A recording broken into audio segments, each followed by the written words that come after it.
En tant que chercheur qui travaille sur le changement climatique, on pourra m'accuser d'avoir un intérêt direct lorsque je dis que ce symposium est d'une importance majeure. Cependant, en tant que jardinier, lorsque je sors et que je vois des iris fleurir dans mon jardin à London, en Ontario, le 1er novembre, je sais que le changement climatique est réel. C'est un plaisir de travailler avec l'Université McGill sur ce sujet important et de voir un certain nombre de personnes de différentes disciplines aborder l'importance du changement climatique. La Société royale s'est engagée activement dans ces activités liées à la biodiversité et au changement climatique, qui est maintenant une priorité découlant du groupe de travail COVID-19. Je voudrais également noter que la Société royale du Canada a récemment pris la tête de la préparation d'un document sur le changement climatique et la santé dans les Amériques, qui implique les 26 membres de l'IANAS. Et je suis sûr qu'aujourd'hui, nous entendrons de nombreuses questions intéressantes, bien qu'une certaine soit plutôt troublante en ce qui concerne la situation actuelle. Mais nous entendrons aussi des choses que nous pouvons tous faire pour aller de l'avant et résoudre les problèmes qui découlent de la situation de changement climatique à laquelle nous sommes confrontés aujourd'hui. Merci.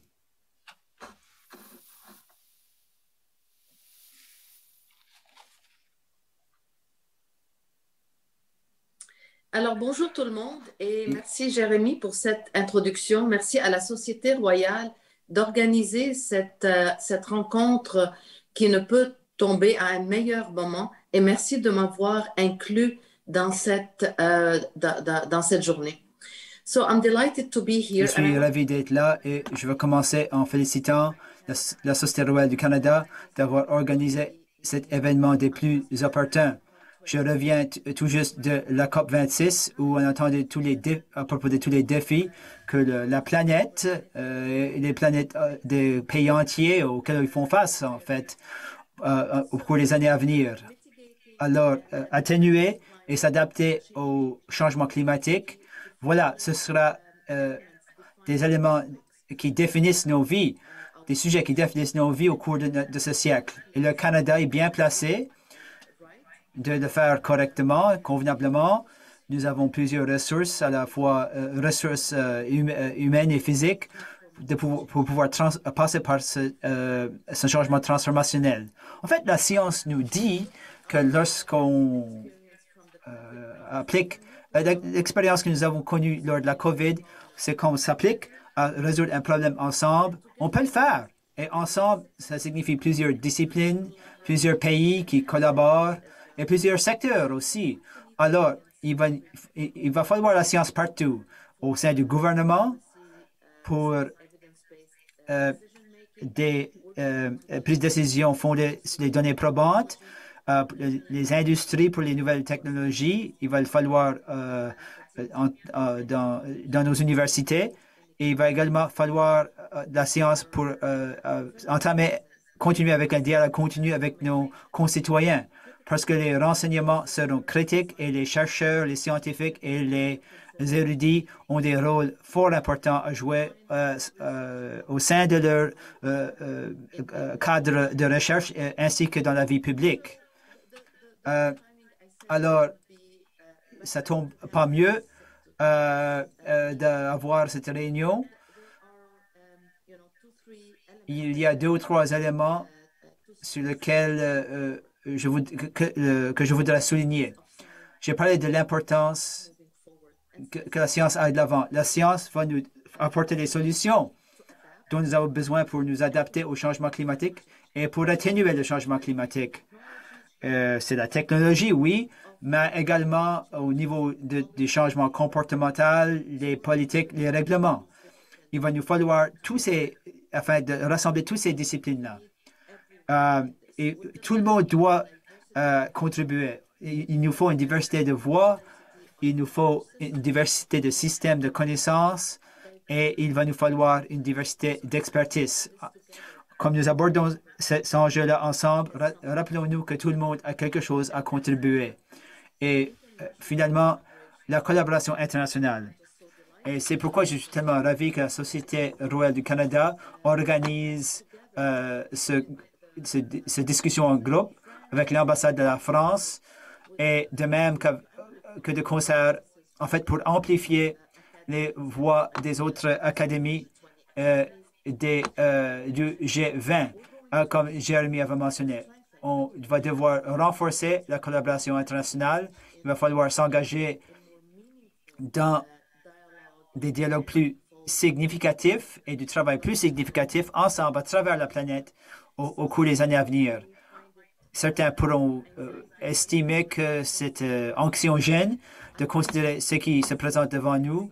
Pour moi, c'est fort excitant. C'est fort excitant parce que ça va faire rentrer dans la planète de nouvelles façons de faire, de nouvelles façons de vivre, et ça va souligner l'importance de la science et des connaissances comme jamais. Alors, je vous souhaite une belle journée et de bonnes délibérations.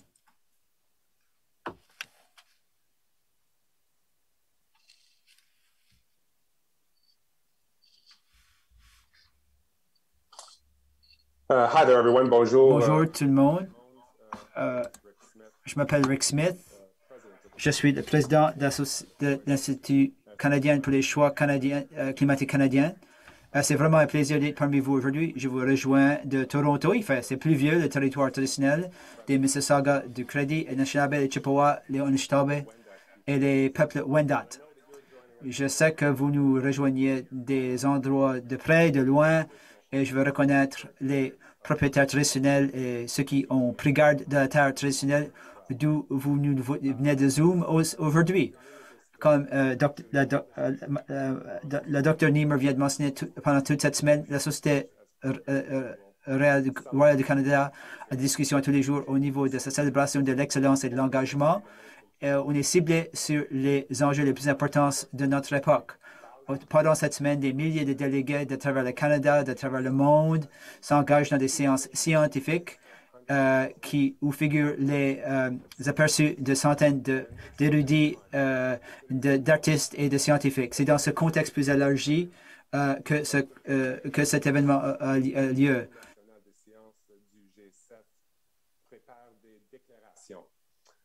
Et en 2018, la SRC a commencé à organiser des sommets annuels de la recherche du G7 afin d'amplifier les résultats et les prochaines étapes décrits dans une ou plusieurs des déclarations S7.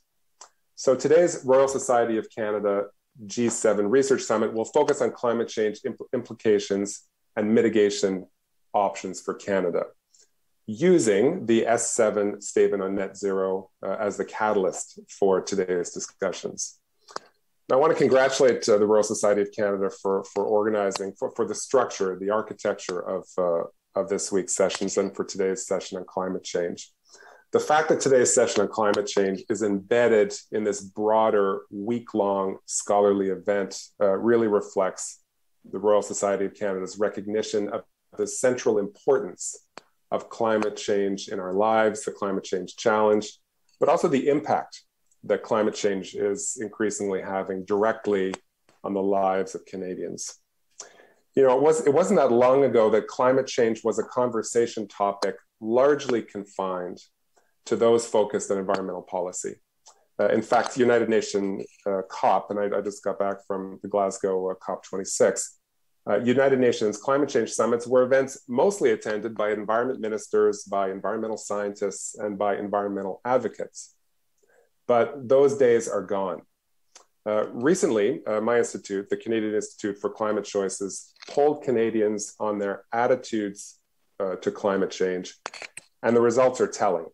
Over the course of this past summer, Canadian attitudes, the attitudes of our citizens towards climate change shifted.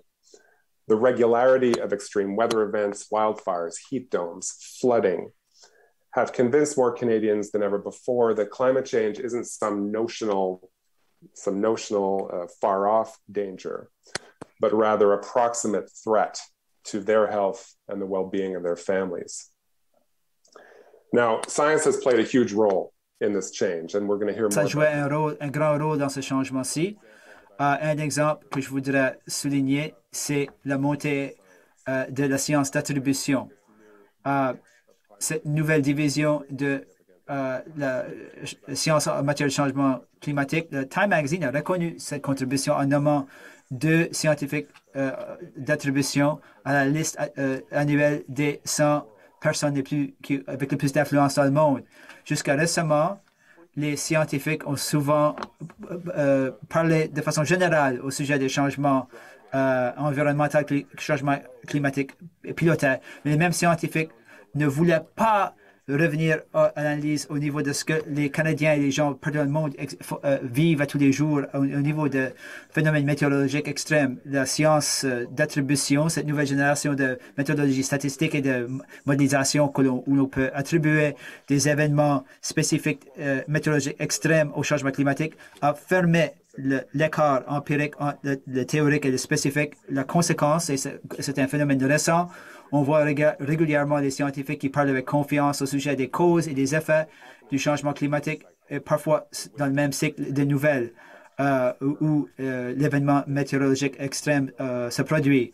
Cette analyse en temps réel, nouvelle, va façonner de plus en plus la discussion élargie sur le changement climatique auprès du public. La COP26 qui vient de terminer a également indiqué que le changement climatique est sorti hors de son silo environnemental. et que la discussion sur le changement climatique est plus large et plus profonde que jamais. For instance, Par exemple, l'annonce il y a 2 semaines d'une entente entre l'Union européenne et les États-Unis de travailler ensemble pour atteindre la décarbonisation des secteurs de l'acier et de l'aluminium, y compris par l'emploi de tarification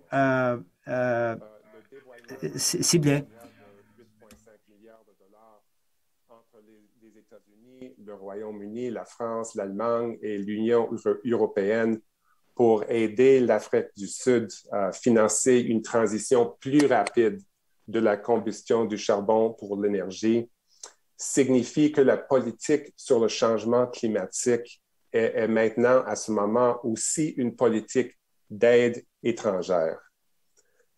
And the fact that a new international coalition Le fait qu'une nouvelle coalition des plus grandes entreprises financières a amassé jusqu'à 130 000 milliards de dollars US. Oui, c'est 130 000 milliards de dollars de capitaux privés. Ce capitaux-là cible atteindre la carboneutralité de 2030. Alors, c'est maintenant la politique fiscale. Voilà, c'est le moment de la carboneutralité où nous sommes. Le moment est bien différent que d'il y a quelques mois. Si on pourra afficher ma première diapo, s'il vous plaît. Merci bien. Le moment est bien différent qu'il y a quelques mois. Après les derniers mois, 135 pays qui représentent près de 90% du PIB mondial ont annoncé leurs engagements vers des cibles de carboneutralité. Et le capitaux privés qui représente environ 130 000 milliards de dollars US. C'est un changement rapide dans les dernières quelques semaines grâce à ces initiatives détaillées qui ont été annoncées avant la COP et lors de la COP à Glasgow. L'Agence internationale de l'énergie a calculé la semaine dernière que si ils étaient mis en application, la somme totale de ces promesses-là était à 1,8 degrés, ce qui sera en dessous de 2 degrés pour la première fois et on s'en rapproche de la cible sur laquelle on s'est entendu 1,5 degrés Celsius. Oui, il y a d'autres travail à faire, mais on fait des progrès comme le docteur Neiman a indiqué. Moi, je suis également optimiste au sujet des progrès que nous faisons. Si on tourne au Canada, ici chez nous, à partir de juillet, avec l'adoption du Parlement de la loi sur la responsabilité en matière de carboneutralité. La carboneutralité, c'est la loi nationale et le gouvernement fédéral a des obligations juridiques de façon spécifique au niveau de son échéancier pour publier le premier plan de 2030 en matière de réduction d'émissions avant la fin de l'année. La loi comprend une liste des choses à faire, y compris des cibles de réduction sectorielle pour des industries spécifiques et des instruments réglementaires nécessaires. Très rapidement. Ça change rapidement. Et ce n'est pas exagéré de dire que les prochains 6 mois pourraient être la période la plus productive au niveau de la réduction au niveau du climat dans l'histoire de notre pays. Donc, toute question de politique publique a besoin d'un sentiment d'élan. C'est ce qui fait grimper la liste des priorités publiques, priorités politiques. C'est ce qui donne au public et aux élus le sentiment que des progrès sont possibles. Et c'est ce qui aligne des intérêts disparates autour de ce processus de changement. So after weeks of announcements culminating in COP26 on issues ranging from coal phase-out to massive new corporate... On parle d'élimination de charbon, des nouvelles zones protégées pour la séquestration de carbone. Les efforts d'aborder le changement climatique ont un élan c'est certain au Canada et à travers le monde. Ce qui a fait que cette COP26 est différent des autres sommets, ce qui distingue ce moment des autres moments dans ce longue discussion sur le changement climatique, c'est le fait qu'on passe des promesses à des plans. Nous passons finalement à des discutons et nous avons des plans détaillés pour livrer les réductions en matière de carbone dont nous avons besoin. La carboneutralité, comme l'énoncé de S7, si on ne veut pas l'énoncer encore S7, c'est pas mal bon. La carboneutralité, c'est l'encadrement de toute cette activité-là. On a une belle programmation aujourd'hui pour s'approfondir dans cette question de carboneutralité. Je veux juste présenter le matin pour vous. Après que j'ai terminé ici, il y a la séance 1. Ce sera un beau groupe de discussion animé par Ivan Semyuk de Globe and Mail. Il s'agira des voies technologiques vers la carboneutralité. Après cela, il y a un deuxième groupe de discussion animé par Hannah Hogue de Conversation Canada. Ce sera les voies politiques vers la carboneutralité. Et la troisième séance de la journée, en fait, ce sera animé par Darren Gilmore, le directeur général de la Société du Canada, et Nathan Obed, le président de Inuit Tapirit Kanatami. Ce sera une réflexion sur des réflexions sur la nécessité d'assurer une transition juste, s'assurer que cette période de transformation dans l'histoire de notre pays, du monde, ne touche pas davantage les gens qui sont les plus vulnérables et que le fardeau de ce moment est départagé de façon juste. Je reviendrai à la fin. Alors, prenez un café si vous ne l'avez pas fait encore. Préparez-vous pour des discussions enrichissantes pour éliminer le moment carboneutralité. Un dernier rappel, je vois que certains d'entre vous vous envoyez des tweets, des gazouillis au sujet de ces événements-là. Veuillez bien utiliser le mot clic. COEE 2021. Vous pouvez également faire un tag de la Société royale du Canada. Merci de publiciser ces discussions importantes dans les réseaux sociaux. Et c'est à vous. Je vous cède la parole, Ivan. Bonjour à tous. Bienvenue à notre première discussion en partie de la Société royale du Canada sur les implications du changement climatique et des options d'atténuation pour Canada. Je m'appelle Ivan Semenak, je suis journaliste. Et je suis content d'être votre modérateur pour ce panel d'aujourd'hui qui a pour centre des chemins vers le carboneutralité. On va vous offrir des points de vue du champ et je vais vous présenter les panélistes. D'abord, les questions pratiques. L'interprétation anglaise-française est disponible. Vous pouvez chercher dans l'agenda et choisissez l'autre langue, la file. Si vous avez besoin de l'aide, envoyez un message dans le chat et quelqu'un de notre équipe SRC va vous aider. Deuxièmement, il y a une boîte de questions-réponses à droite. Vous pouvez utiliser cela pendant la durée et nous allons tenter de faire le temps afin de répondre aux questions à la fin de notre heure. Donc, mettez vos questions là. Je jette un œil sur la boîte et je vais envoyer cela à notre panel. Ils sont Glenn MacDonald, qui est Fellow de la Société royale du Canada et un professeur de distinction à UCLA de Californie. Il est investigateur, co-chercheur du Centre d'adaptation du climat. Il est aussi vice-président d'un panel expert sur le potentiel de Sink Potential Carbon du Canada, qui est en cours au Conseil des académies canadiennes. Ça va être un rapport intéressant à chercher. Et à Doc MacDonald, qui nous joint depuis Los Angeles. Nous avons Isabelle Czernikowski, lauréate, qui est un spécialiste connu dans la capture et l'utilisation, captage, stratégie, stockage du carbone. Elle est basée à BRGM depuis 1984 et elle nous vient depuis Orléans, en France. Et finalement, Cory Matty, qui nous joint de Nouvelle-Écosse. Il est sur l'efficacité de Nova Scotia.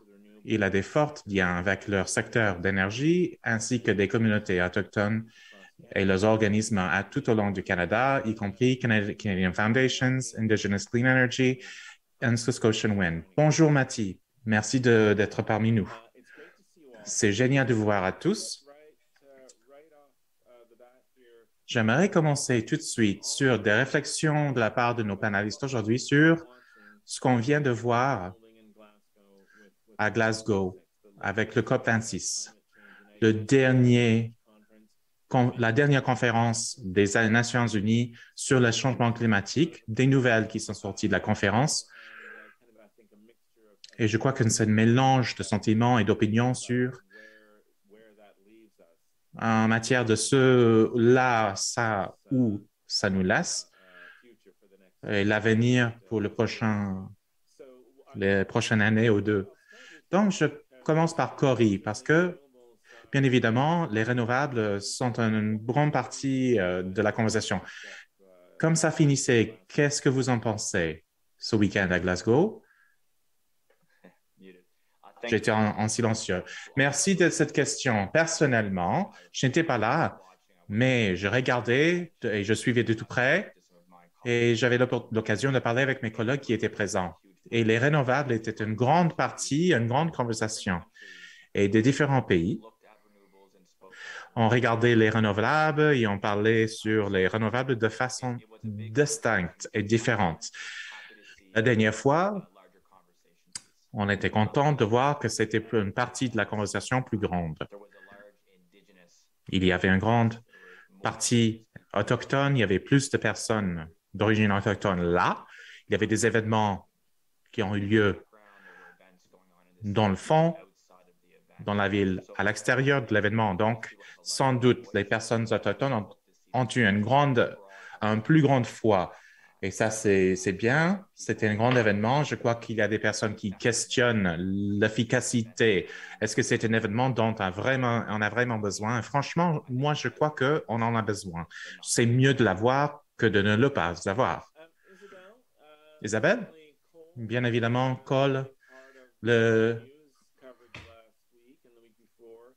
ça a été une grande question la semaine dernière. Je sais qu'en partie, nous avons appris un nouvel mot, ce qui est unabated coal, et comme on devrait le charbon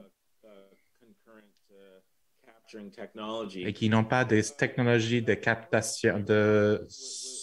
captage.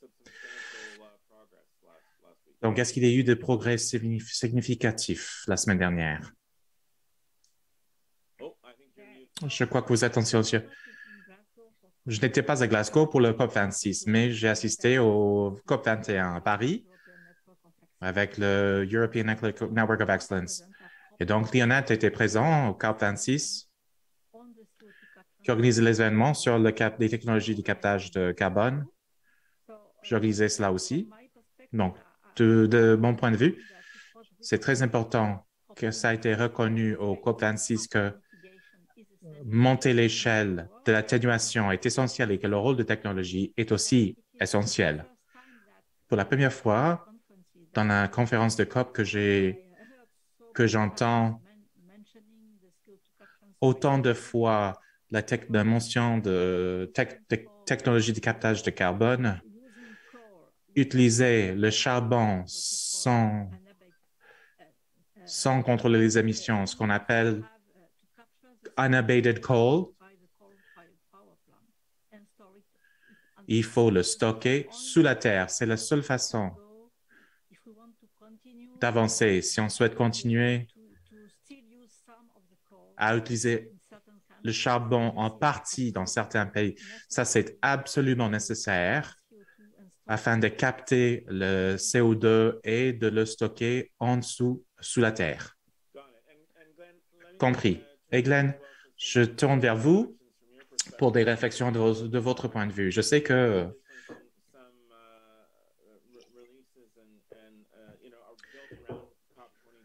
il y avait des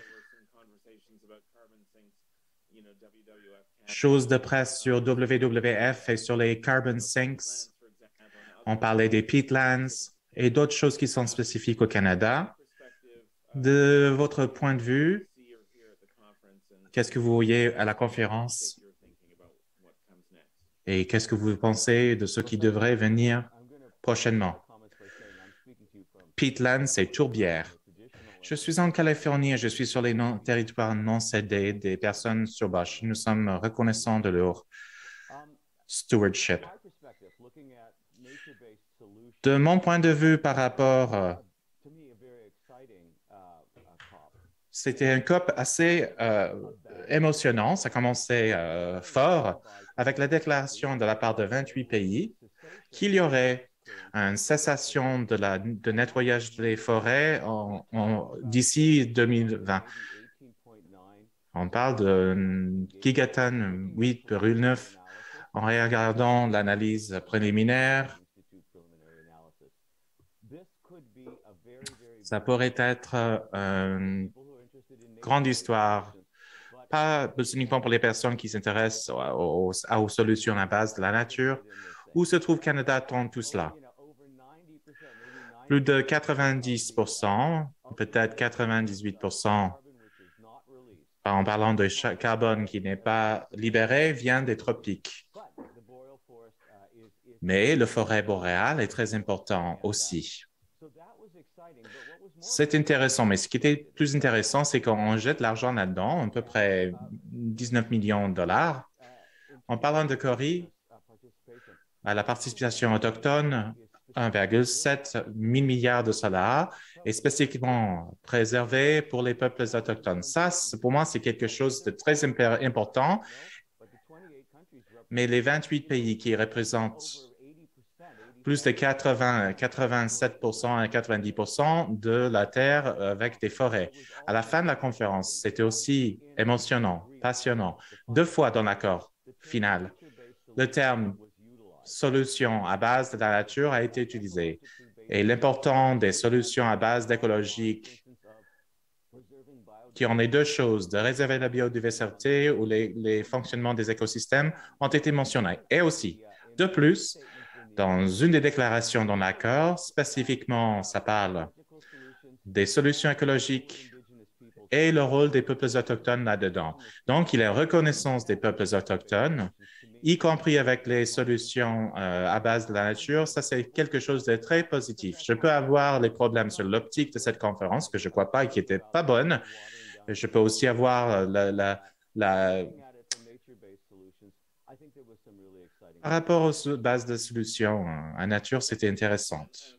Merci beaucoup, Glenn, et merci pour votre point de vue. On va parler à l'avenir. Les chemins technologiques et d'autres chemins qui pourraient nous mener vers la carboneutralité, qui est l'objectif du Canada et beaucoup d'autres pays. Cory, bien évidemment, avec vous, j'aimerais commencer. Pour votre point de vue de la côte de l'Est, les renouvelables sont en train de vivre une transition intéressante, une transformation intéressante et de devenir un pourcentage beaucoup plus important de la puissance et l'énergie là.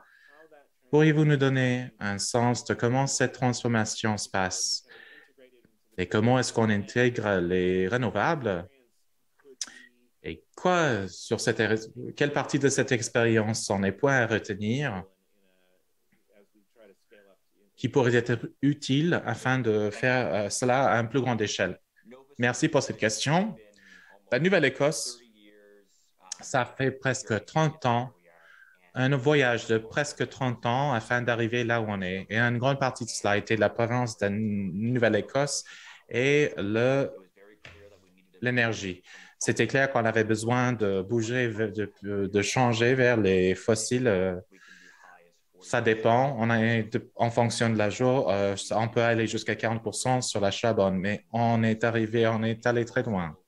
Comme beaucoup de communautés de la côte, à Nouvelle-Écosse, il y a beaucoup de vent. C'était facile pour nous à faire. Nous avons beaucoup de collines très jolies, comme à Cape Breton. Donc, c'est un choix naturel et facile. Il y a eu certaines difficultés, mais nous avons appris comment gérer le vent assez bien. Maintenant, ce qu'on cherche, c'est le tidal. Et le Bay of Fundy, c'est le centre de tidal plus fort dans le monde, dans toutes les rivières combinées dans tout le monde. Donc, la recherche qui se produit dans le Bay de Fundy, ça mène, il y a beaucoup d'énergie tidale en Europe, mais c'est sur une autre planète parce que la puissance est unique.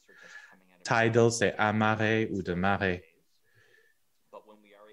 On est toujours tôt dans ce processus, mais on va continuer de voir plus de renouvelables continuer à s'intégrer. Aussi, il y a un hydro dam à Terre-Neuve, dans la région de Terre-Neuve, Labrador. On profite de ces communautés-là. Mais le Canada est un pays riche en ressources qu'on puisse utiliser. Mais bien évidemment,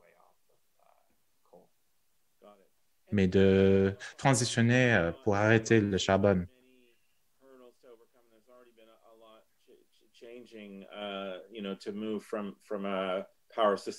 Le change d'un système d'énergie qui était totalement charbon dans le passé.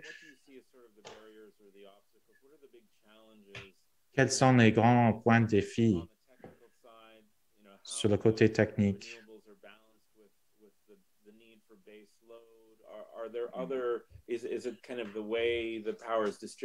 Est-ce qu'il y a autre façon qu'on distribue l'énergie? Je pose la question, quels sont les points difficiles particuliers dans ce cas-là? Bonne question. Certains des défis qu'on voit ici sont il y a beaucoup de travail à faire sur l'efficacité de l'énergie. Si on pense à la pyramide de l'énergie en bas, c'est la connaissance et l'éducation, la deuxième partie. Et l'efficacité, l'efficience de l'énergie. Et en haut, c'est l'énergie renouvelable. Donc, on a du travail à faire sur la partie fondamentale de cette pyramide, l'éducation et la formation et la connaissance. D'autres barrières et obstacles qu'on voit dans la province, heureusement, ce n'est pas une question de... On achète l'énergie renouvelable, il y a beaucoup de gens qui comprennent et on avance là-dedans.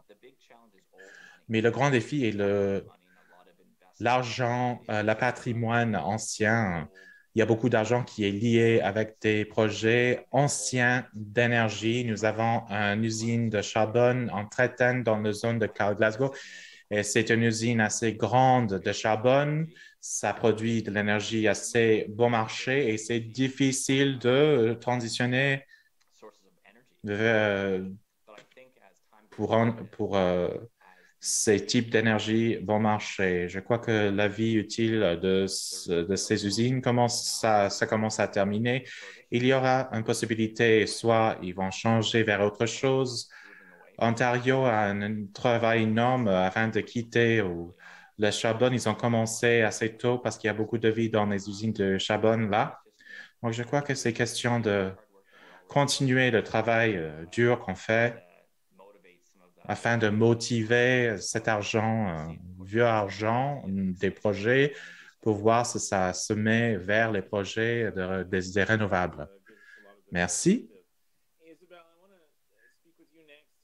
Je veux parler avec vous prochainement. Je sais que vous êtes en France, Isabelle, mais parler de notre projet canadien dont vous êtes au courant, dans les prairies, qui s'agit de la captage et le stockage de carbone. Bien évidemment, c'est votre champ d'expertise. Comme vous disiez avant, il va y avoir un besoin d'utiliser le charbon et d'autres fossiles. Et donc, c'est important de capter cette carbone. Pouvez-vous nous donner un sens de ce qui se produit au Canada et là où l'énergie est en ce moment? Oui. Donc, j'ai impliqué en fait dans un projet de recherche internationale chez Weyburn, Saskatchewan, en 2004.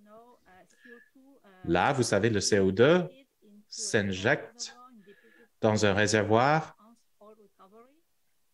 afin de la capter. La CO2 vient du Great Plains Plant in North Dakota, aux États-Unis, et il transporte avec une ligne de pipe. Il cherchait comment optimiser la de stockage du CO2 en même temps qu'en récupérant l'injection. Comment maximiser le stockage du CO2 parce que la plupart de cela qu'on injecte dans le réservoir va rester dans le réservoir. Et donc, ce projet est en cours. Depuis, au Canada, il y a 2 autres projets existants qui ont commencé. Un qui a commencé en 2014, c'est le Boundary Dam Fire Coal Power Plant en Saskatchewan. On capte là le CO2 et le transporte pour l'injecter dans un réservoir. Mais en partie, ça s'injecte à des fins de la recherche dans un sandstone, un rocher sandstone, plein de l'eau salée, ce qu'on appelle un aquifère deep saline.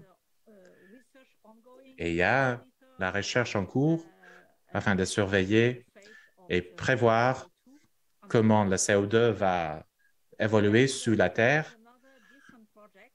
Il y a un autre projet en Alberta, cette fois-ci, qui a commencé en 2015, le Quest Project, là où ils produisent de l'hydrogène à partir des combustibles en fossiles. Et le CO2 aussi est transporté et injecté à un réservoir profond sous terre. La même chose. Donc, il y a 3 grands projets au Canada en cours depuis, ça fait 2 ans. Et dans le monde, il y en a 27 projets de CCS qui sont opérationnels et la capacité qu'ils captent là, 40 millions de tonnes de CO2, y compris en Europe. Il y a 2 en Norvège. Ça fait assez longtemps. Mais le grand défi maintenant, c'est de faire accélérer la technologie. Parce que si on souhaite réaliser la carboneutralité d'ici 2050, l'agence dit dans ce scénario de carboneutralité, on aurait besoin de capter 7,6 gigatonnes en 2050. Et actuellement, ça fait 40 millions de tonnes de CO2 par an, ce qui veut dire 0,04 gigatonnes. Et on aurait besoin d'arriver à 7,6. Donc, il faut le multiplier par 200 dans une très courte durée. Ça, c'est faire à plus grande échelle le développement de la CCS de façon globale. C'est un défi clé. Wow, merci beaucoup. J'apprécie énormément que vous mettiez en contexte les chiffres parce que je faisais les calculs dans ma tête. Et donc, pour monter l'échelle de 200 fois, ça va être assez difficile, assez grand. Quels seraient les obstacles à réussir cela? Si les gens cherchent à travailler dur pour réussir cela, qu'est-ce qui doit se produire pour aider cette technologie? La technologie parle. Nous sommes prêts, je crois, dans le monde pour la CCS, bien évidemment. On peut toujours améliorer l'efficacité des diverses technologies dans la chaîne CCS aussi. On peut réduire le coût, mais nous sommes prêts à commencer à son déploiement. Et le défi principal en ce moment est le mécanisme de financement parce qu'il y a un certain coût au CCS. Et ça dépend. Ça peut être entre 20 jusqu'à 150 dollars par tonne de CO2. Par exemple, en Europe, le schéma d'émissions européen, le prix du carbone, ce n'était pas suffisamment haut afin d'encourager le déploiement de CCS, de CUCS. C'est important, donc il y a des différences en contrat afin d'aider, d'initier le déploiement de cette technologie. Et on voit toujours cela. En Norvège, par exemple, il y a un impôt, une taxe aux résidents. Et dans le Royaume-Uni, là où récemment, un contrat afin d'autres mécanismes a été implémenté. Et nous voyons aussi aux États-Unis, là où il y a 45 carbon crédit de carbone, un crédit d'impôt qui encourage le développement de beaucoup de projets nouveaux de CESC. Je ne sais pas la situation au Canada, mais je sais qu'au Canada, le gouvernement fédéral ainsi que les gouvernements régionaux soutiennent le projet que je mentionnais tout à l'heure. Une dernière question de le mettre en perspective, et ça vaut le coup de rappeler aux gens que arrêter d'utiliser le charbon, c'est un peu le mantra de l'objectif de carboneutralité. Mais même si on pourrait arrêter d'utiliser le charbon pour la génération de l'énergie, il va y avoir toujours un besoin d'utiliser le charbon pour la combustion. On ne va jamais s'arrêter d'utiliser le charbon totalement. Oui, donc, c'est vrai que si on est capable avec des renouvelables et peut-être le nucléaire aussi, afin de produire l'électricité, nous n'aurons pas plus de charbon afin de générer l'énergie. Ça, c'est le cas qu'on a décidé en France, par exemple. Il reste toujours certains secteurs et filières qui émettent de la CO2 et ces émissions CO2, on ne peut pas les réduire de façon facile. Par exemple, il y a beaucoup d'institutions comme les usines d'acier, des usines de traitement des déchets, beaucoup d'autres qui émettent la CO2. Donc, il y a beaucoup de progrès afin de réduire les émissions en adaptant les processus, perdre de la biomasse.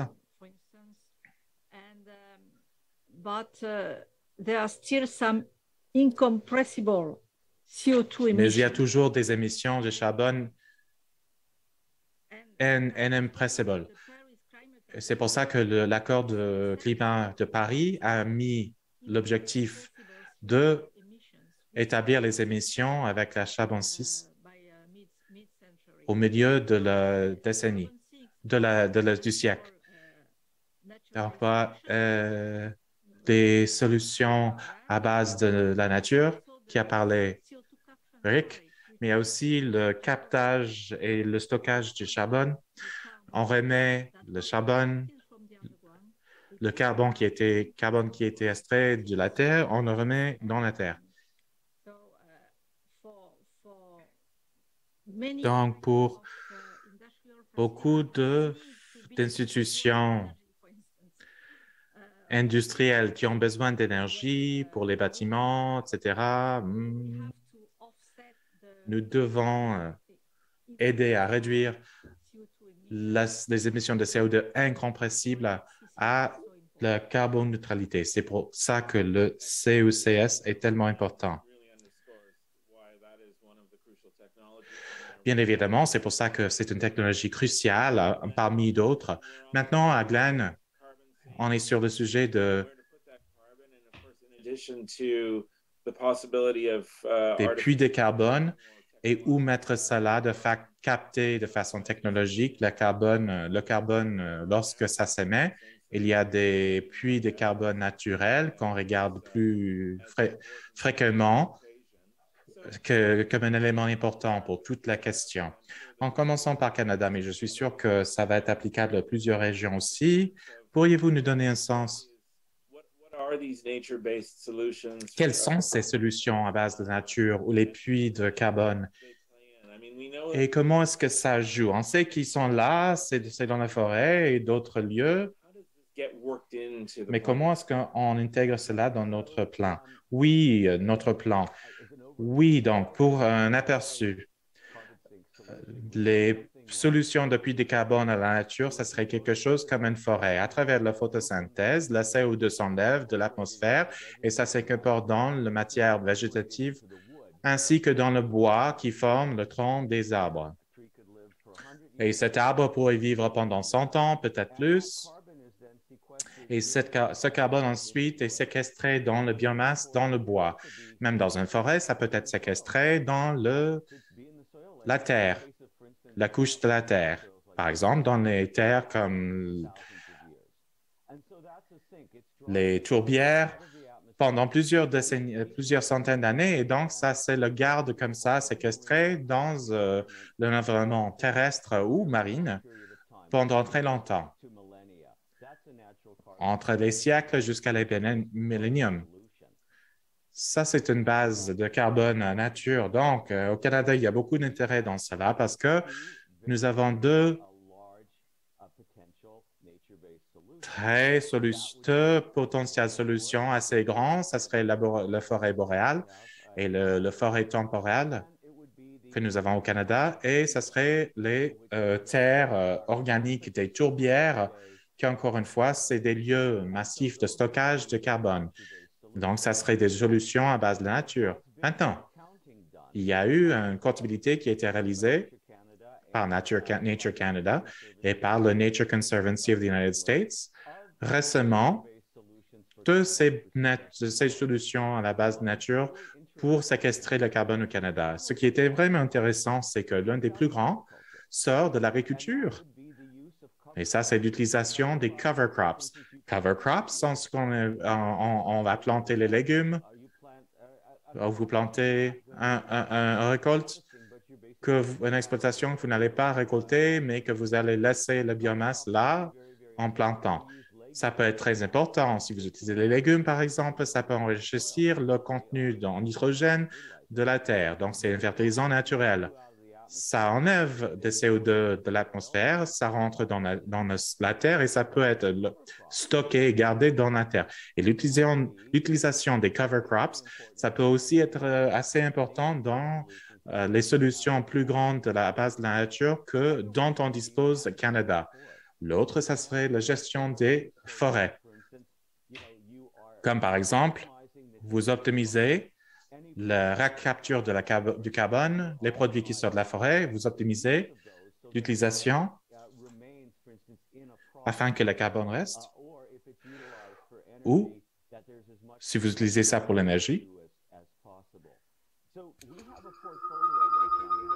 Alors, nous avons un portfolio de solutions à base de nature qui s'étend des forêts au sol organique, les tourbières, les marais côtiers, également nos systèmes agricoles, à la fois au niveau des cultures dans les champs et là où le bétail mange. Alors, c'est intéressant que vous êtes à la charge de panels sur les puits de carbone du Canada. Ce qu'on a entendu, c'est récemment de maintenir les puits de carbone est également bénéfique. Ça chevauche un autre objectif, c'est de traiter de la crise de la biodiversité et de la menace des espèces en péril et de préserver les habitats naturels. Je pense que c'est peut-être un instant où le diable est dans les détails. Si on optimise le paysage, la question que je veux poser, c'est quoi les limites? Si on optimise un paysage pour absorber le carbone, ça signifie quoi pour la nature et comment nous avons l'habitude de voir ces paysages-là? Quelles sont les limites qui sont rattachées à cette approche-là? Oui, c'est une question importante. Et également, vous avez parlé de double ligne finale des systèmes écologiques des écosystèmes. N'oublions pas les peuples autochtones et la relation des peuples autochtones à la terre, l'importance de la terre en tant que partie intégrante de la culture. Parfois, c'est difficile pour nous de comprendre cela. On doit savoir que si on passe par ce processus-là, on doit songer à la biodiversité, on doit penser au système qu'on fournit ces écosystèmes, on doit également penser aux peuples autochtones au niveau des traditions d'aménagement paysager traditionnelles. Ça peut être fort instructif pour la gestion de ces paysages-là, au niveau de l'utilisation de la terre aujourd'hui, au niveau de ce qu'on veut faire éventuellement et de leur implication. C'est très important. On peut atteindre ce genre de triple résultat où on enlève le carbone, on le stocke, on améliore la biodiversité des systèmes qu'offrent les écosystèmes. Et également, nous comblons également les besoins des peuples autochtones, mais ça place beaucoup de limites. Par exemple, si on considère ici, planter des arbres d'eucalyptus sont géniaux au niveau de, disons, 100 ans. Au niveau de puits de carbone de 100 ans, ça pousse vite, ça enlève le carbone de l'atmosphère rapidement. Mais si on les plante partout, ils transforment l'environnement. Ils ne vont pas faire la promotion de la biodiversité dans une place comme la Californie et ils ne sont pas forcément rien faire pour les valeurs autochtones. De façon semblable, on peut sembler comme une monoculture, une plantation de monoculture d'un arbre qui grandit rapidement, qui réduit la biodiversité complètement, qui réduit la valeur du paysage pour les peuples autochtones, mais qui ne fait que d'enlever du carbone. Ça ne va pas. On ne peut pas y arriver en adoptant cette approche. Une limite, c'est qu'il faut équilibrer les autres besoins que nous avons, des besoins naturels. Il n'y a aucun doute. L'autre chose auquel on doit être conscient, c'est que les solutions à base de la nature, ça arrive à 20-30. Il y avait des estimés qui pourraient fournir 20 à 30% de ce que nous devons faire au niveau du stockage de carbone. Ils ont été réduits au fur et à mesure que les gens ont fait une comptabilité plus judicieuse dans les pays tropicaux, peut-être 10 ou 12% de ce qu'on peut faire, on peut faire avec les solutions à base de la nature. Au Canada, l'étude auquel j'ai fait référence qui fait un compte rendu là nous ensemble, on considère au niveau des émissions canadiennes, c'est peut-être 10-12% de la solution. Et c'est utile, ça aide, ça offre des résultats triples, mais ce n'est qu'une composante d'un portfolio il va en falloir bien plus. Isabelle nous a dit, la colline est bien à pic. On ne peut pas uniquement considérer des solutions à base de la nature pour s'en sortir. Excellent. Ce sont tous de beaux points. Je veux revenir encore une fois pour faire un suivi de ce que vous avez dit au niveau de la participation autochtone et comment, surtout au Canada, comment ça va devenir important. Avant de faire cela, je veux vous indiquer qu'on reçoit des questions fort intéressantes des gens qui suivent le panel. Je vais vous les faire parvenir éventuellement. On ne peut pas tout couvrir, mais on a quand même des questions sur la prochaine génération du nucléaire comme partie du portfolio à l'avenir. J'aimerais avoir vos réflexions. Avant de faire cela, Corey, je vais quand même revenir sur le point des peuples des collectivités autochtones. Vous avez été impliqué dans ce genre de discussion au sujet de là où les populations autochtones sont intégrées. Quand on considère les renouvelables, c'est intéressant, que ce soit les éoliennes ou vous avez parlé des barrages, projet de barrage à Terre-Neuve-Labrador. Évidemment, les barrages, c'est clair que ça change l'environnement en tant que construction et même le solaire en quelque sorte, qui exige toute une superficie afin que ça puisse fonctionner, toute une empreinte sur le paysage. Il y a des controverses qui sont associées à ça et si l'on considère où il y a potentiel d'élargir l'utilisation des renouvelables, là où est-ce que qu'il est venteux, ou est-ce qu'il y a des bassins versants sans barrage, souvent ça se chevauche avec des territoires autochtones et des objectifs des autochtones. Alors, parlez-moi un peu de comment l'adhésion de la collectivité s'intègre là-dedans et ce à quoi ça va ressembler à l'avenir. Si on va élargir l'éventail des renouvelables au Canada. C'est mon sujet préféré pendant toute cette journée. Je vais quand même divulguer que je suis Mi'kmaq, je suis autochtone et je vais divulguer que je ne suis pas un avocat. Alors, n'apportez rien ce que je dis ici à votre équipe juridique. Mais la discussion importante ici, c'est l'obligation de consulter. Je vais vous en parler du point de vue de l'implication des collectivités autochtones. Nous sommes tous de certaines collectivités, nous habitons tous dans des collectivités, qu'on soit autochtones ou non. Nous avons tous notre mot à dire jusqu'à un certain égard. Pour Scotian Wind, nous avons 20 éoliennes à travers la province et à chaque fois qu'il y a un projet qu'on construit des éoliennes, il y a un événement communautaire, on invite le public, on doit le faire. La province l'exige.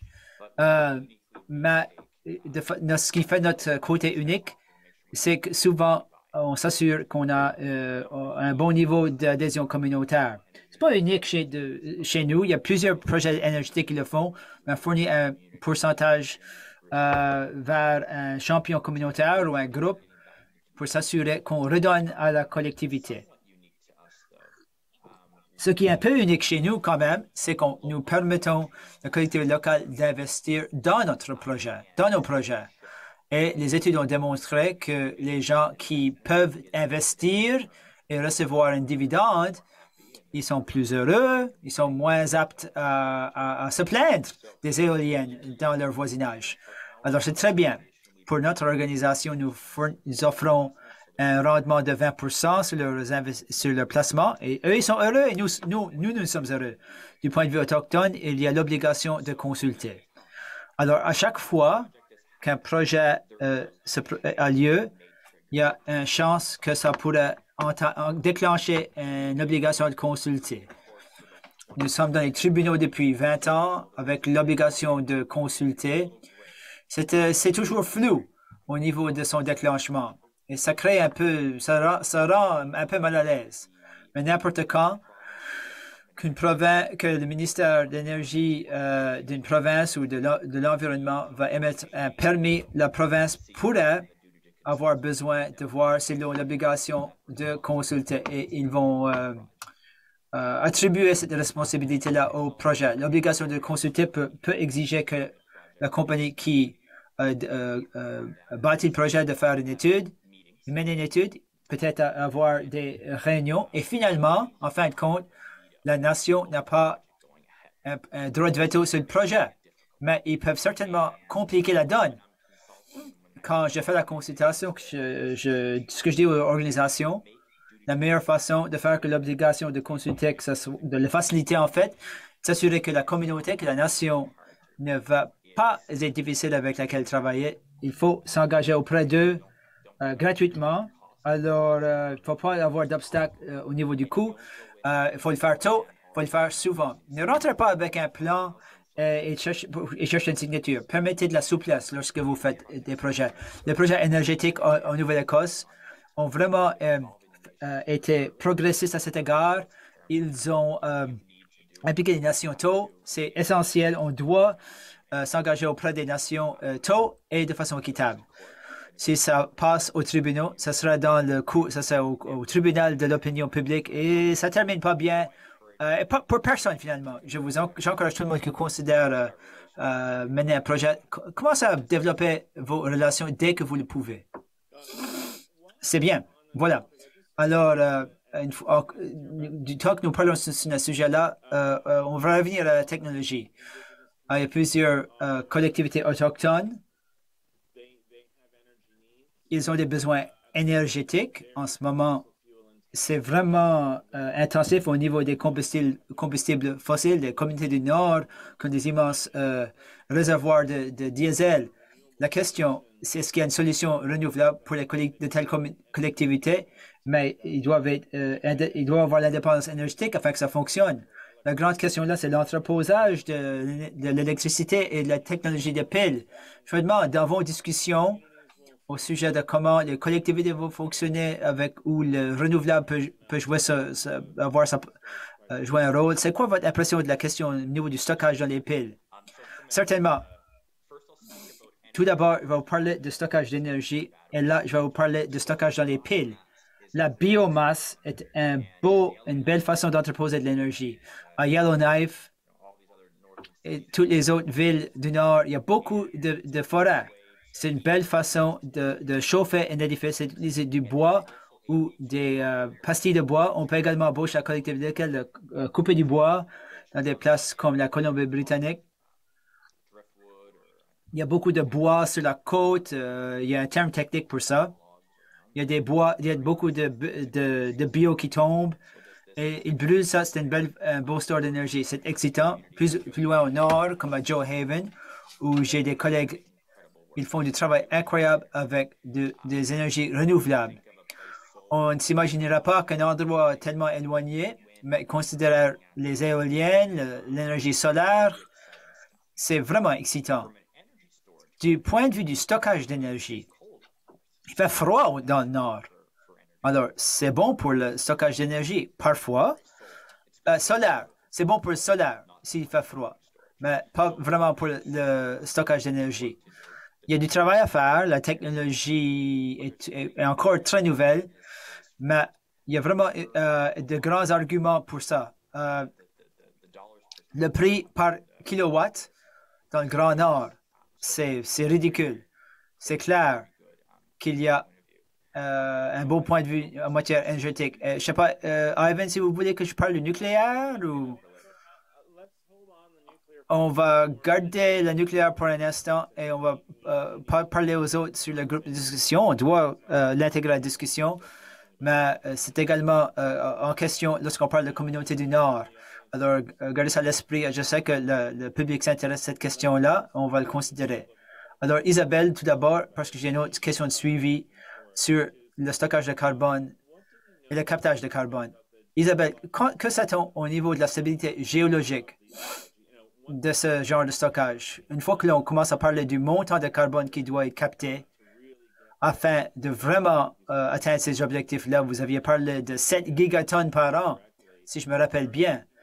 On commence à songer à remettre ce carbone-là sous la terre. Quel niveau de confiance ont les experts que le carbone peut être entreposé de façon sécuritaire ou qu'il peut être entreposé, stocké d'une façon qui empêche qu'il revienne dans l'atmosphère?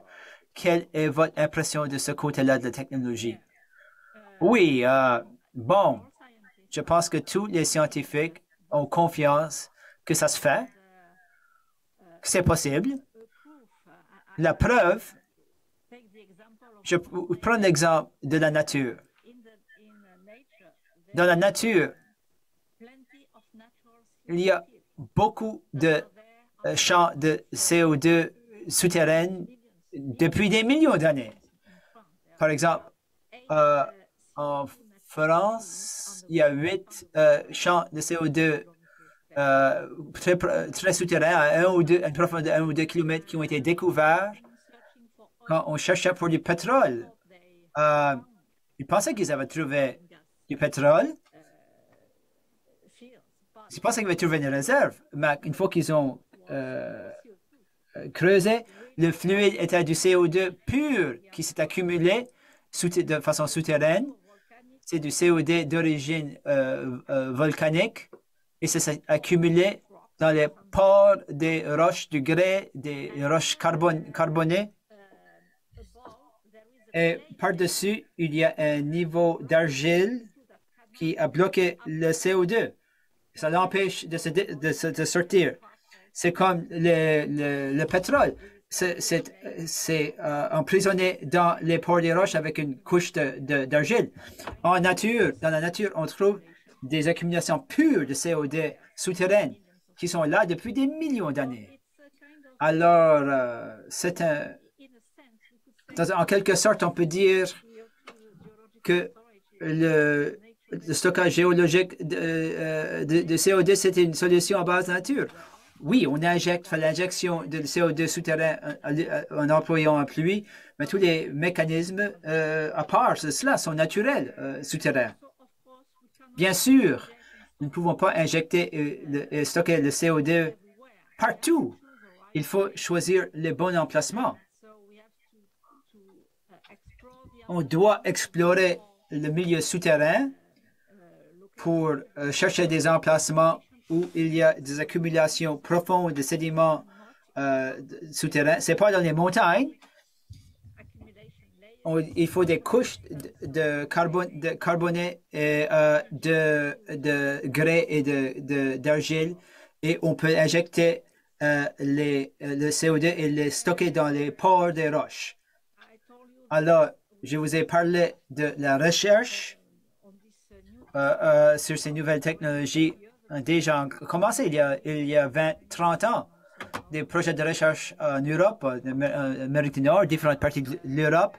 Et maintenant, nous avons développé des méthodologies et des outils afin de faire une sélection soigneuse des emplacements de stockage, les faire fonctionner. Également, plusieurs techniques de suivi, de surveillance ont été développées afin de pouvoir faire le suivi du CO2 au niveau souterrain, dans le réservoir. Il est injecté également par-dessus et même à la surface, au niveau du terrain ou du fond de la mer. Il y a plusieurs techniques qui ont été développées. La gestion du risque a été étudiée dans le grand détail. Par exemple, on doit demander un permis pour entreposer le CO2. Comme partie du permis, il faut prouver qu'on a assimilé comment le CO2 va se comporter dans le réservoir, comment il va être emprisonné à court terme et à plus long terme, même une fois que le site est fermé. On doit également instaurer des techniques de surveillance et avoir un plan de remédiation si jamais le CO2 ne se comporte pas comme prévu. Il y a une directive européenne sur le stockage géologique du CO2 qui présente toutes ces lignes directrices. Également, à l'international, il y a des normes ISO sur le stockage du CO2 et le captage du CO2, et ainsi de suite. Alors, sur quoi, je vous ai déjà dit qu'il y a 27 projets CSC qui fonctionnent actuellement. Il y a plusieurs projets pilotes de recherche. Nous avons déjà une bonne expérience pour le déploiement du CSC. Merci d'avoir comblé les détails. Vous avez anticipé mes questions sur comment nous allons savoir où l'entreposage peut connaître du succès. Intéressant de voir à quel point ce secteur est développé. Une question pour Glenn. Et là, on va revenir aux questions de la foule, du public. Glenn, quand je pense aux puits de carbone, les puits de carbone naturels, c'est cette notion que peut-être qu'il y a une variable temporelle qui est rattachée à cette approche. Qu'un puits de carbone aujourd'hui pourrait devenir une source de carbone demain. On a une petite notion de cela dans l'Amazon. Il semble qu'une partie de la forêt est un émetteur net de carbone. Ça a été dans les nouvelles cette année. C'est une notion ou une zone critique où on doit employer cette démarche. Et comment sait-on que ces puits de carbone-là ne vont pas changer ou vont être moins aptes à stocker le carbone à l'avenir? Quelle belle question! C'est un des enjeux que le panel sur les académies que je mène, nous sommes ciblés là-dessus. C'est quoi la durabilité de ces mesures? Il y a deux limites. Numéro un, c'est le fonctionnement naturel d'un écosystème. Quelle partie de sa vie, pendant laquelle partie de sa vie est-ce que ça stocke davantage de carbone et qu'est-ce qui se passe au niveau du changement climatique? Le changement climatique change l'environnement dans lequel les écosystèmes fonctionnent. Ça change le climat et ça change leur capacité. Bon, on n'a pas besoin d'aller en Amazon pour trouver que les forêts deviennent des émetteurs de carbone. Il suffit de se rendre à la forêt boréale du Canada et d'Alaska. Les études ont démontré que dans plusieurs parties de cette forêt-là, à cause des feux qui augmentent, ça libère. On ne peut pas, c'est pas de l'énergie utile. On libère le CO2 dans l'atmosphère. On voit comme on approche en 2016, au cours de ce siècle, que d'immenses étendues de forêt canadienne et d'Alaska est maintenant un émetteur de carbone. C'est grâce au nombre accru de feux, la gravité, la fréquence et l'étendue des feux. On n'a pas besoin de se rendre à l'Amazon, on voit que ça se passe ici. Dans un certain sens, on pense qu'on a une ressource, les forêts qui contiennent beaucoup de carbone. Bon, ils deviennent un problème. On voit la même chose qui se passe en carbone qui est entreposé dans les sols de permagel au fur et à mesure que les sols réchauffent et on commence à libérer du carbone qui a été entreposé depuis des milliers d'années. Ça ressemble à ça pour les tourbières et les marais côtiers. C'est vraiment un immense problème. Comment est-ce que le changement climatique et les changements que nous voyons au niveau des régimes de perturbances comme les incendies, comment est-ce que ça change cet équilibre du stockage de carbone à l'émission de carbone? C'est un grand problème et on tente de l'aborder dans notre rapport. Et là, il y a des limites naturelles. Disons qu'il y a une forêt, après un feu ou une perturbation, ou après qu'on l'a coupé, il y a des jeunes arbres qui grandissent rapidement. Ils accumulent du bois, ils forment leur tronc. Ils stockent du carbone à un taux rapide. Au fur et à mesure qu'une forêt est mûre, que ce soit ici ou dans les tropiques, le taux de stockage de carbone diminue. Alors, il y a un déclin de l'efficacité du système. Bon, s'il y a une autre perturbation, ça va libérer le carbone dans l'atmosphère de nouveau et ça commence le processus de nouveau. Si on en fait la récolte de ce matériel-là, c'est comme disait Corey, si vous utilisez le bois pour la construction, vous pouvez garder le carbone plus longtemps. On peut collectionner le son-ci, par exemple, qui peut créer qui peut reformuler en pastilles de son-ci. Il y a des exports vers l'Europe. Il y a également le bout de bois qui sont laissés sur le terrain qu'on n'envoie pas au moulin. Souvent, c'est brûlé.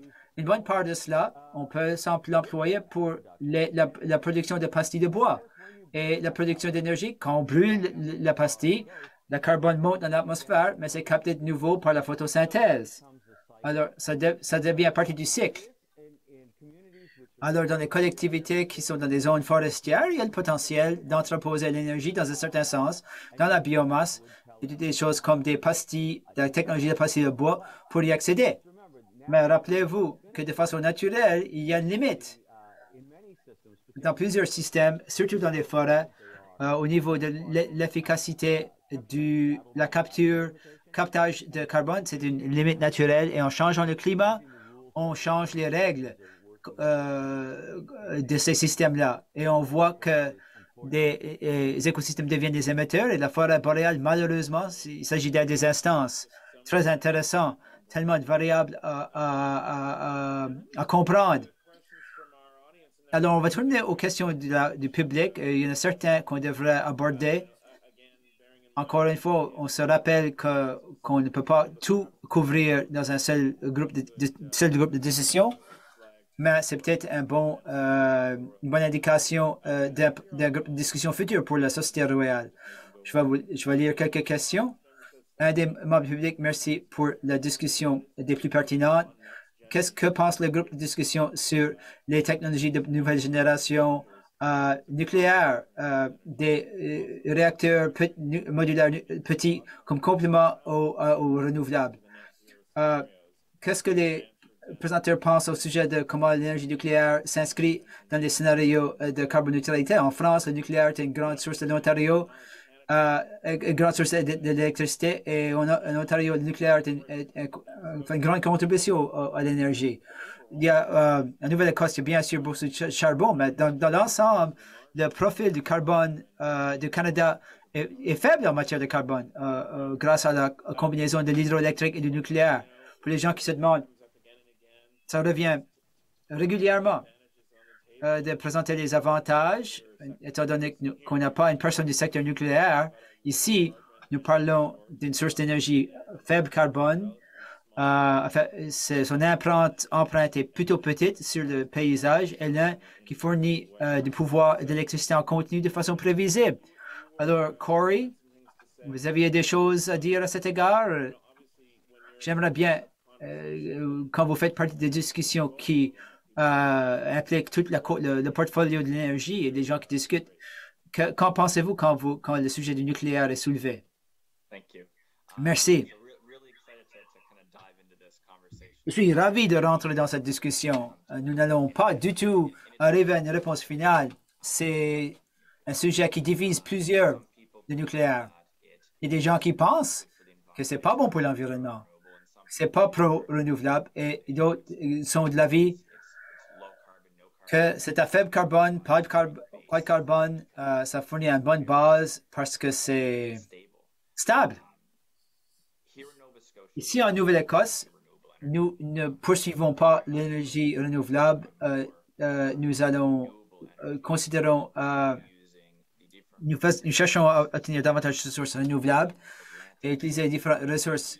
Nous cherchons à utiliser les ressources uniques de chaque province dans le Canada atlantique, de les rattacher, de les relier et de s'en servir comme une grande grille électrique pour soutenir chaque province.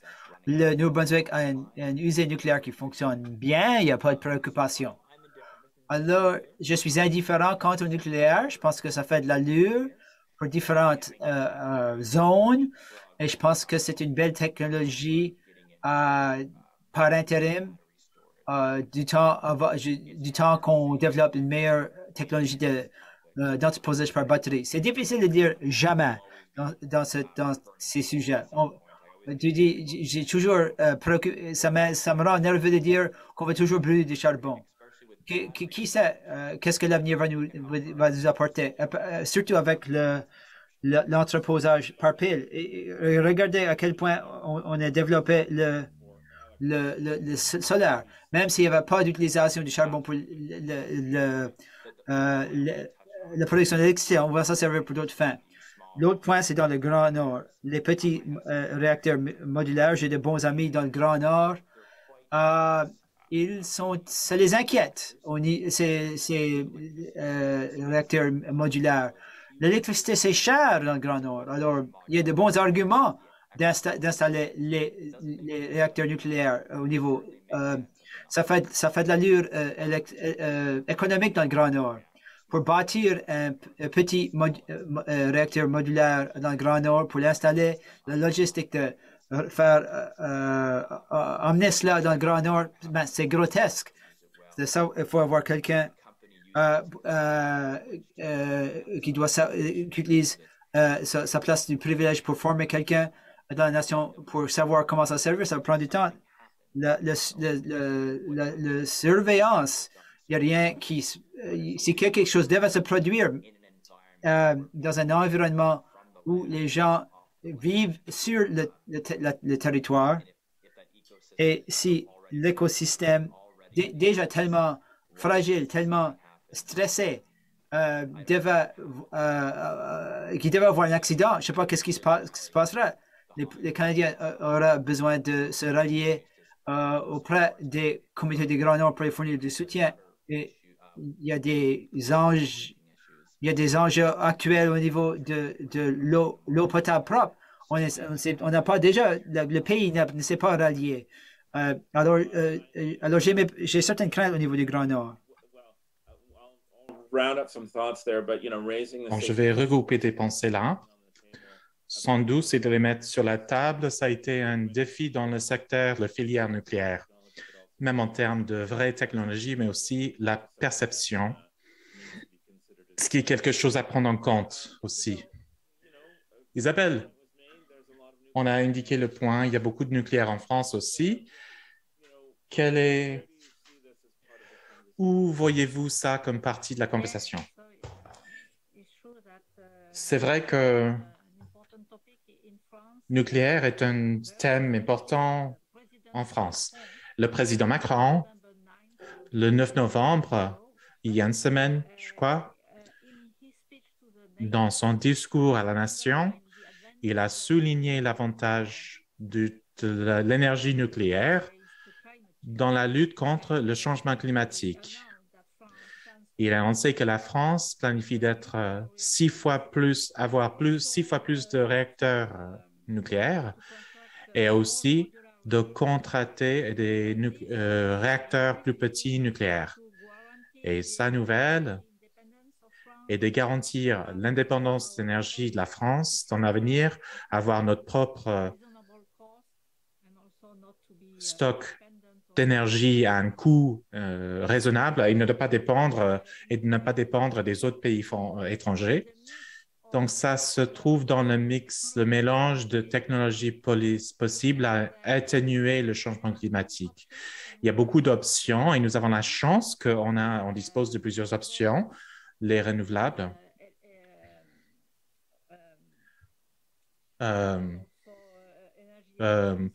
Et aussi l'efficience énergétique, le nucléaire, aussi les solutions à base de la nature, les puits de carbone, que ce soit naturel ou géologique.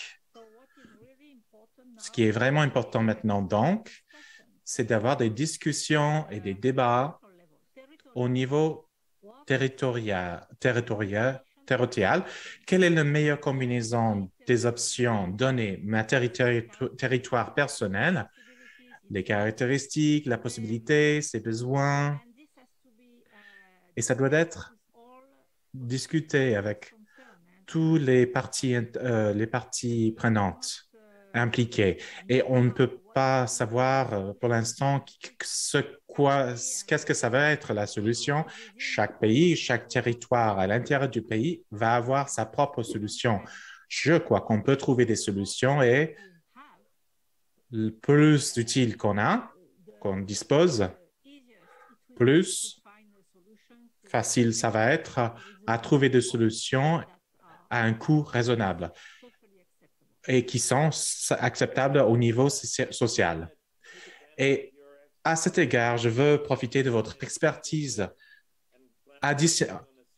en plus du nucléaire.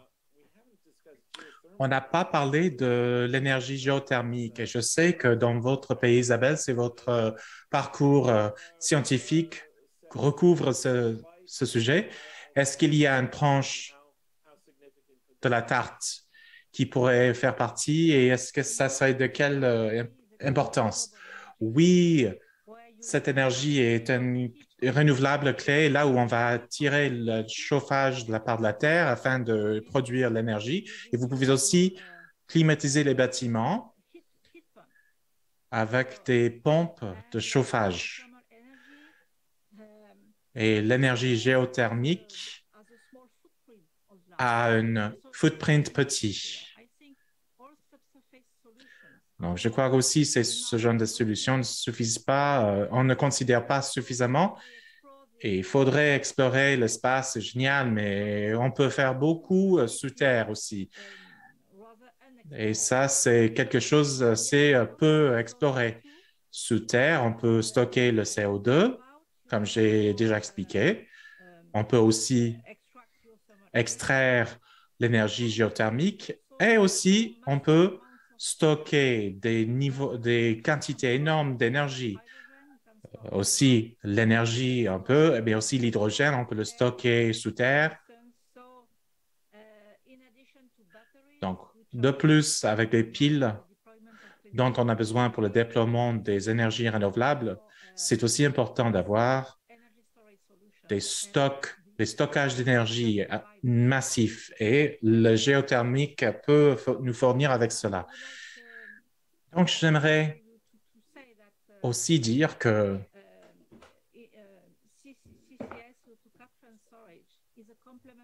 le CCUS est un complément aux énergies renouvelables, mais ça peut aussi agir au niveau synergique. En France, on fait des études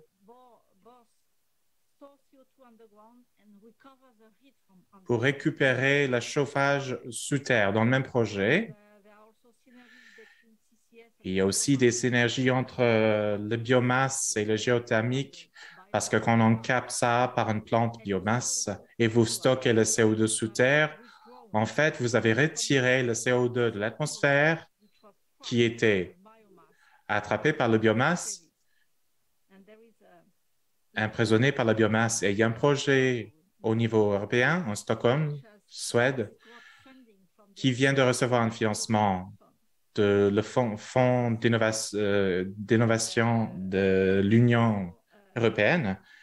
Il y a aussi une combinaison des synergies entre le CCUS, le CUCS et le stockage des énergies renouvelables. Par exemple, l'électricité supplémentaire dont on ne peut pas stocker facilement.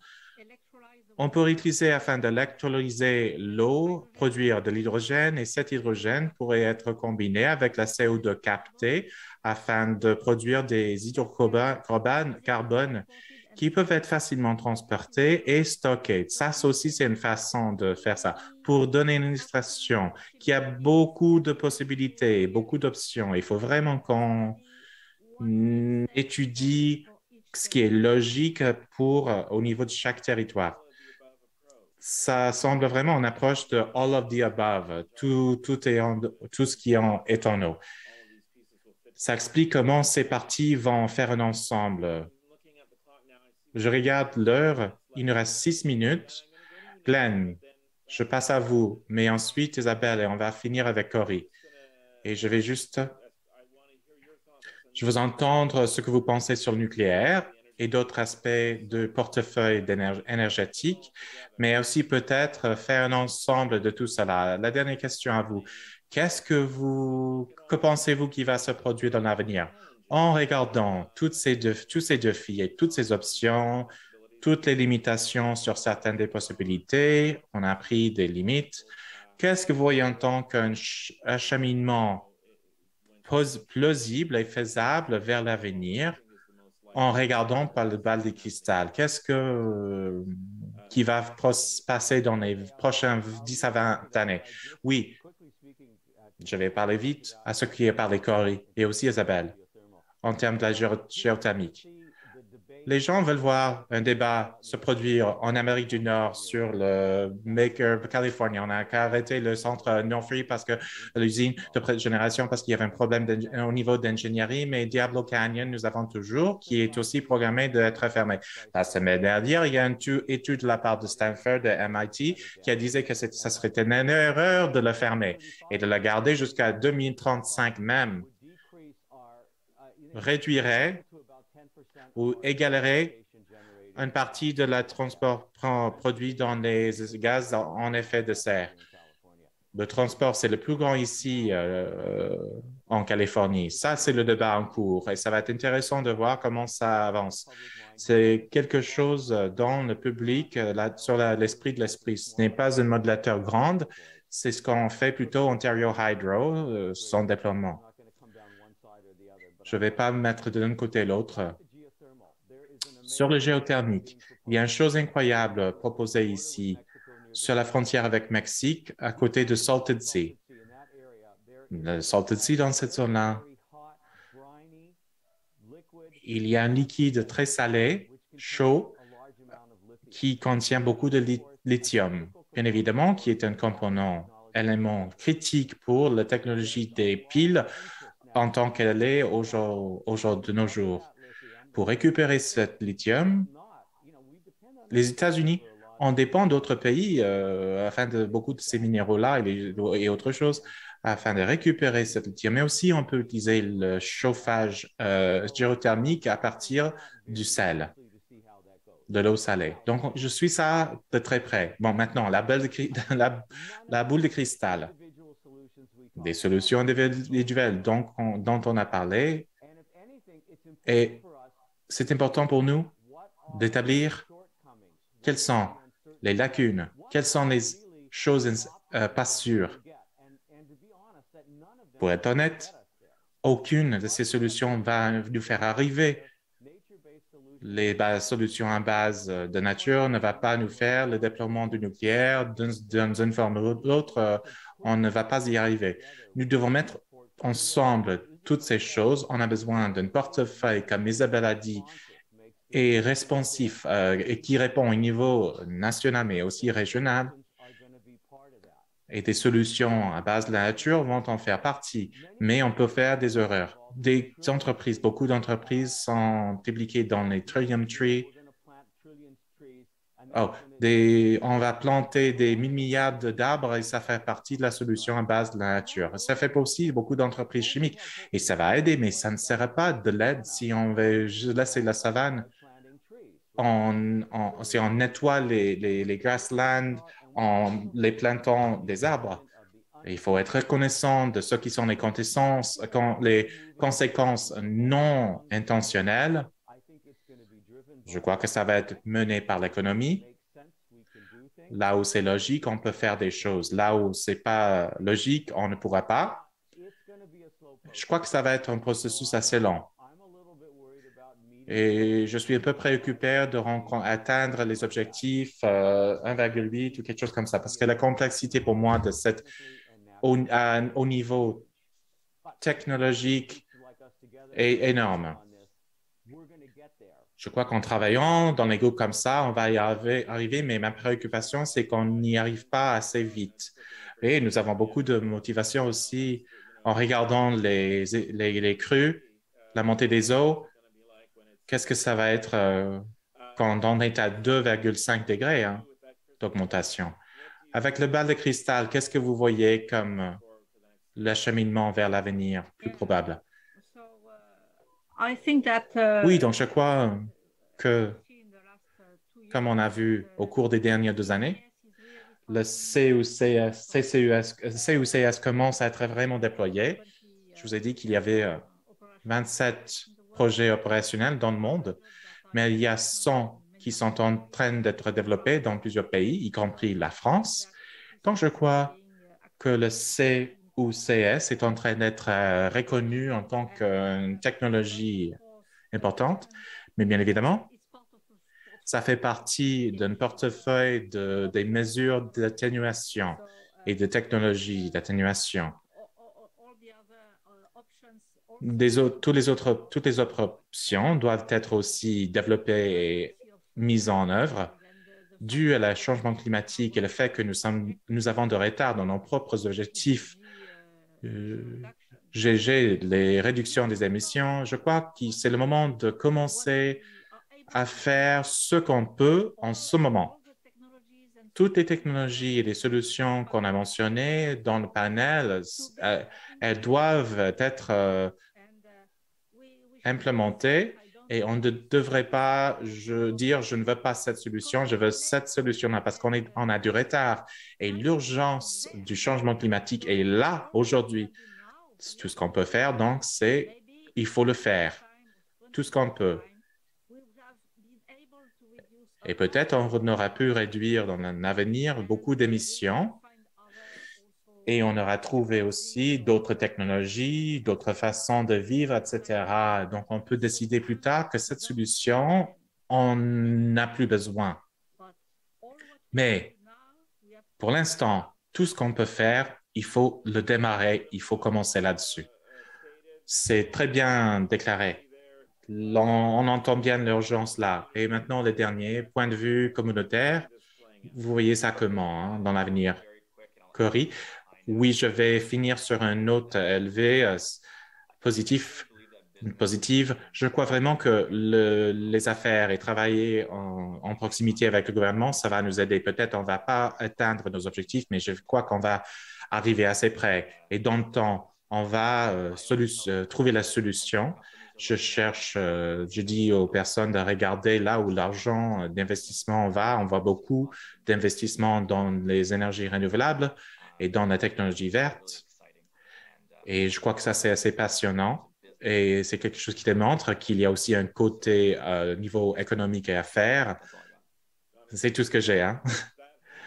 On peut tenter de garder l'espoir avec un regard clair sur les barrières technologiques qui sont toujours à surmonter. Ça a été un aperçu génial de là où on se trouve et là où on va aller. Après notre pause, on va le passer au prochain panel qui est géré par Hannah Ho. Avant de vous quitter, un grand remerciement à nos panélistes aujourd'hui, de la part de Glenn McDonald, Isabelle Chernakowski, lauréat, et aussi Glenn McDonald, Corinati. Merci énormément au public pour vos questions. Préparez-vous pour le prochain panel.